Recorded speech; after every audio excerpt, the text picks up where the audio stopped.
हम लोग इतिहास पढ़ रहे हैं और इतिहास में जो है भारत में राष्ट्रवाद का उदय पढ़ रहे हैं। तो भारत के राष्ट्रवाद के उदय में रॉलेट एक्ट सत्याग्रह क्या था, ये हमने इसके पहले वाले वीडियो में पढ़ा रखा है। आज हम लोग पढ़ेंगे असहयोग आंदोलन। तो असहयोग आंदोलन से पहले ये समझिए कि जब वर्ल्ड वार चल रहा था तो ऑटोमान तुर्की जो है वह विश्व युद्ध में पराजित हो जाता है। तो ऑटोमान तुर्की के जो शासक होते हैं, खलीफा जो होते हैं, उनको पकड़ करके बंदी बनाया जाता है और कहा जाता है कि भाई ये उनके बातों को माने, यानी उनके ऊपर कई आरोप लगाए जाते हैं। उसके बचाव के लिए, यानी वो खलीफा के शक्तियों के बचाव के लिए जितनी भी इस्लामिक कंट्री थी उस समय विद्रोह उत्पन्न हो जाते हैं और वह इस्लामिक कंट्रियों में मित्र राष्ट्र के प्रति विद्रोह उत्पन्न हो जाता है। और जब विद्रोह उत्पन्न हो जाता है तो वो विद्रोह आपके भारत में भी शुरू होता है। भारत में 1919 में खिलाफत आंदोलन के लिए गठन होता है और खिलाफत आंदोलन के गठन के लिए दो नेता होते हैं जो कि यहाँ पे आपको दिख रहा होगा, शौकत अली खान और मोहम्मद जिन्ना। 1919 में गठन करते हैं। इसके पहले जब भारत में चल रहा था आंदोलन, और वो भारत में आंदोलन चल रहा था जैसे सत्याग्रह आंदोलन। सत्याग्रह आंदोलन में 3 हुए थे, जैसे 1717 में बिहार चंपारण का, 1917 में बिहार चंपारण का, 1917 में जो है खेड़ा गांव में, और 1918 में अहमदाबाद के सूती वस्त्र में। तो इस सब को देखते हुए कुछ समय बाद जब महात्मा गांधी ने ये सोचा कि इसको हम बड़े पैमाने पर लेकर के जाएंगे, तो उन्होंने एक पुस्तक लिखी थी, हिंद स्वराज नाम की पुस्तक लिखी थी 1909 में। और उस पुस्तक में कहा था कि अगर अंग्रेज हमारे ऊपर राज कर रहे हैं तो इसका मेन जिम्मेदार हम हैं, क्योंकि हम अंग्रेजों का सहयोग कर रहे हैं। तो हम जब अंग्रेजों का सहयोग कर रहे हैं तो इसलिए अंग्रेज हमें क्या किए हैं, गुलाम बना करके रखे हैं। यदि हम अंग्रेजों का सहयोग छोड़ दें तो ऑटोमेटिक जो है वो हमारे भारत को छोड़ करके चले जाएंगे, यानी हम उनसे आज़ाद हो जाएंगे। तो इसके लिए जो है उन्होंने असहयोग आंदोलन को बड़े पैमाने पर शुरू करना चाहा। अब जब बड़े पैमाने पर असहयोग आंदोलन शुरू करना चाहा तो उसके लिए उन्होंने दिमाग लगाया। दिमाग क्या लगाया कि भारत में केवल हिंदुओं को लेकर के आज़ादी नहीं मिल सकती है, उनको अपने साथ मुसलमानों को भी मिलाना पड़ेगा। अब उनको अपने साथ मुसलमानों को मिलाने के लिए क्या किए, जो खिलाफत आंदोलन चल रहा था उस समय, तो उन्होंने कहा कि खिलाफत आंदोलन को जब हमने अपने साथ लेकर के हिंद स्वराज की मांग करेंगे तो हमें आज़ादी आसानी से मिल जाएगी। तो महात्मा गांधी ने कलकत्ता अधिवेशन में क्या किया था, जैसे कलकत्ता अधिवेशन 1920 ईस्वी में मीटिंग की और उस मीटिंग में जो है कई नेताओं से खिलाफत आंदोलन के सहयोग करने की मांग कर दिया। और उन्होंने कहा कि जब हम खिलाफत आंदोलन का सहयोग करेंगे उस समय जो है तब अंग्रेजों के प्रति हम हिंद स्वराज के लिए मांगे हमारी पूरी हो जाएंगी और अंग्रेज जो है भारत छोड़ करके चले जाएंगे। तो इसके लिए महात्मा गांधी ने खिलाफत आंदोलन को साथ में रखते हुए जनवरी 1921 में असहयोग आंदोलन प्रारंभ किया। तो जब जनवरी 1921 में असहयोग आंदोलन प्रारंभ किया तो उस असहयोग आंदोलन में ये था कि हम अंग्रेजों का सहयोग नहीं करेंगे। तो जो है सरकारी स्कूलें, वकील, मतलब सरकारी विभाग में जितनी नौकरियां कर रहे थे या अंग्रेजों के अंडर में जितनी नौकरियां हो रही थी, सारे लोग अपनी नौकरियों को छोड़ दिए। यानी बड़े पैमाने पर सब लोग अपनी नौकरी छोड़ करके घर रहने रहे थे और विदेशी सामानों का जो है प्रयोग नहीं कर रहे थे। तो विदेशी सामानों का प्रयोग नहीं कर रहे थे खासकर यहाँ के लोग। तो यहाँ पे ये देखा गया कि कपड़ा जो है सब विदेशी है। तो कपड़े को बढ़ाने के लिए यहाँ पे क्या किया गया कि महात्मा गांधी ने चरखा प्रयोग किया, भाई खादी वस्त्र। तो उसके लिए वो भाई बड़े महंगे रेट में आते थे। तो गरीब किसान जो था ना, उस जो है उतना महंगा तो पहन नहीं सकता था, इसलिए वो विवश था कि जो है खरीदने पड़ेंगे।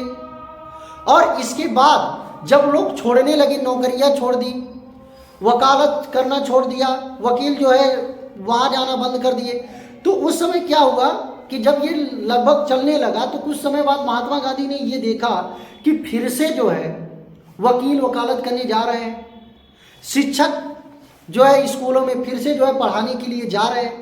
तो जब धीरे धीरे वो देखे कि फिर लोग जा रहे हैं, तो महात्मा गांधी को विवश होकर के असहयोग आंदोलन को बंद कर देना पड़ा।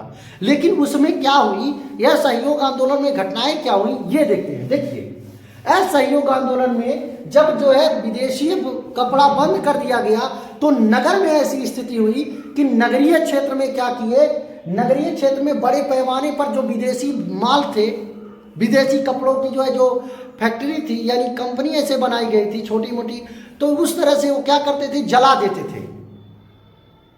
जहां विदेशी कपड़ों का गोदाम रहता था उस गोदाम को ही जला देते थे, उसको होली कहते थे, उसको जला देते थे।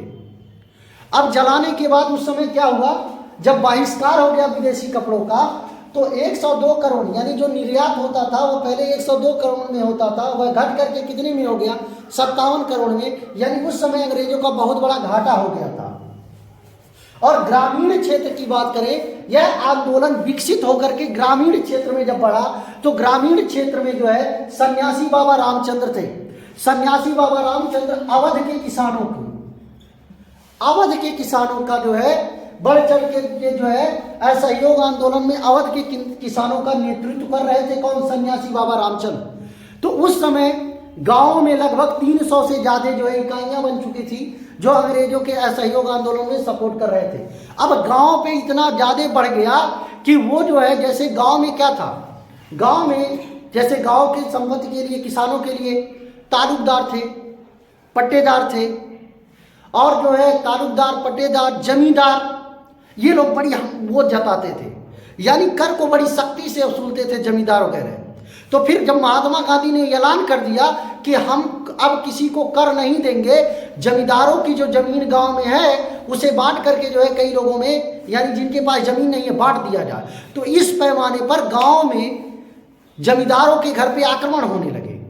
यानी गांव के जो किसान थे वो जमींदारों के घर पे आक्रमण करने के लिए कि जो है महात्मा गांधी ने कह दिया है कि अब हमको लगान नहीं देने हैं। तो इसलिए गांव में क्या होने लगा कि जो है धीरे धीरे जो है स्थितियां बनती गई कि जो है नेकपालों, तालुकदारों, पट्टेदारों, ठीक है, तो इन लोगों के घरों पे क्या होने लगे, आक्रमण होने लगे, और जमींदारों की जमीनों को वो लोग छीनने लगे और छीन करके जबरदस्ती कब्जा करने लगे। उस समय जो है उनका नेतृत्व कौन कर रहा था, सन्यासी बाबा रामचंद्र। अब यहां पर क्या था कि उसी समय चल रहा था गुड़ेम पहाड़ियों, गुड़ेम पहाड़ियां जो आंध्र प्रदेश में है, उसमें जो है ये शुरू हुआ 1920 में।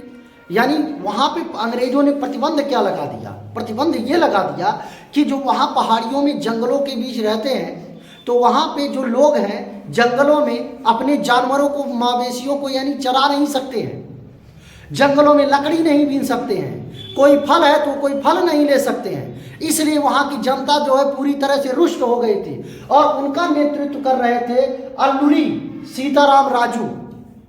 कौन कर रहे थे, अल्लूरी सीताराम राजू। अल्लूरी सीताराम राजू जो है बड़ा यूनिक बंदा था, और ये इतना यूनिक था कि लोग, वहां के लोग जो है अल्लूरी सीताराम राजू को ईश्वर का अवतार मानते थे। और भैया आपको बता दे, अल्लूरी सीताराम राजू खगोल विज्ञान के बारे में इतना सटीक जवाब देते थे कि वो जो है आज तक कोई उतना सटीक जवाब अभी तक नहीं दे पाया है, अल्लूरी सीताराम राजू। और वह उग्र गोरिल्ला आंदोलन का बढ़ावा देते थे।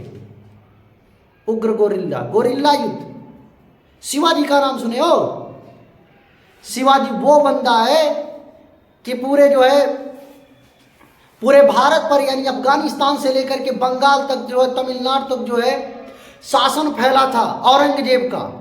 सबसे बड़ा शासक था उस समय औरंगजेब। और आपको बता दें, भारतीय इतिहास में अगर सबसे ज्यादा शासन करने वाला है तो सबसे ज्यादा शासन करने वाला औरंगजेब ही है। औरंगजेब के नाक के नीचे जो है मराठा साम्राज्य को खड़ा किया था वो शिवाजी। वो इसी गोरिल्ला युद्ध में ही निपुण थे। तो उग्र गोरिल्ला युद्ध जो है ये क्या कर रहे थे भाई, अल्लूरी सीताराम राजू जो है इसको बढ़ावा दे रहे थे। तो उस समय जो है जंगलों के जो लोग उग्र हो गए थे, और उग्र होकर के जो है वह लोग भी महात्मा गांधी के साथ हो गए कि यह सहयोग आंदोलन जो है हम अंग्रेजों का सहयोग नहीं करेंगे। अल्लूरी सीताराम राजू जो है गांधी जी के बहुत ज्यादा गुणगान गाते थे।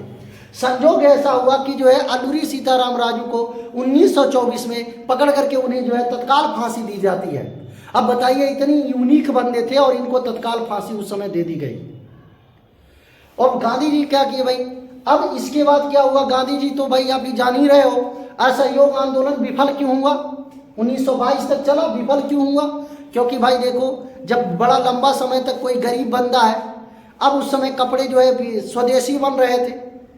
अब स्वदेशी जब कपड़ा बन रहा था तो स्वदेशी कपड़े का रेट बहुत ज़्यादा था, तो एक गरीब इंसान पहन नहीं पाता था, इसलिए वो अंग्रेजों के वस्त्र का प्रयोग करते थे।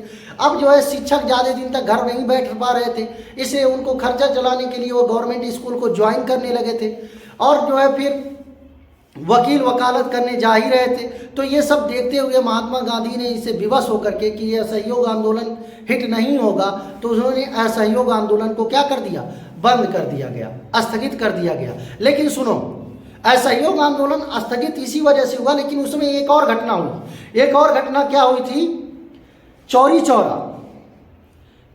चौरा कांड हुआ था। चौरी चौरा कांड 1922 में हुआ था। गोरखपुर का ही क्षेत्र है। उस समय क्या हुआ था कि जो है कुछ थोड़ी बहुत जुलूस निकाले थे असहयोग आंदोलन को लेकर के, और उस समय जो है झपड़ हो गई थी पुलिस के बीच और वहाँ के लोगों के बीच, और पब्लिक इतना उग्र हो गई थी, उग्र होकर के थाना जो है जला दिया, जिसमें से 22 सिपाही और एक दरोगा की मृत्यु हो गई थी। यह रक्तपात देखते हुए उस समय दो युवा नेता थे, युवा नेता नेताजी सुभाष चंद्र बोस और युवा नेता थे पंडित जवाहरलाल नेहरू, जो उग्र स्वभाव के नेता थे, नेताजी सुभाष चंद्र बोस। और ये उग्र स्वभाव के थे, और इन्होंने कहा था कि जो है हम अंग्रेजों से केवल लड़ करके जो है अंग्रेजों से लड़ करके हम स्वतंत्रता को हासिल करेंगे। इसके लिए वो जो है असहयोग आंदोलन को रोकने के लिए नहीं कह रहे थे, और गांधी जी से प्रेरित कर रहे थे, नहीं असहयोग आंदोलन चलने दिया जाए। परंतु गांधी जी ने भी इसी असमय में ही असहयोग आंदोलन को बंद कर दिया। इसके बाद का जो है जो भी लेक्चर है हम उसे अगले वीडियो में पढ़ेंगे। आज के लिए इतना ही, धन्यवाद।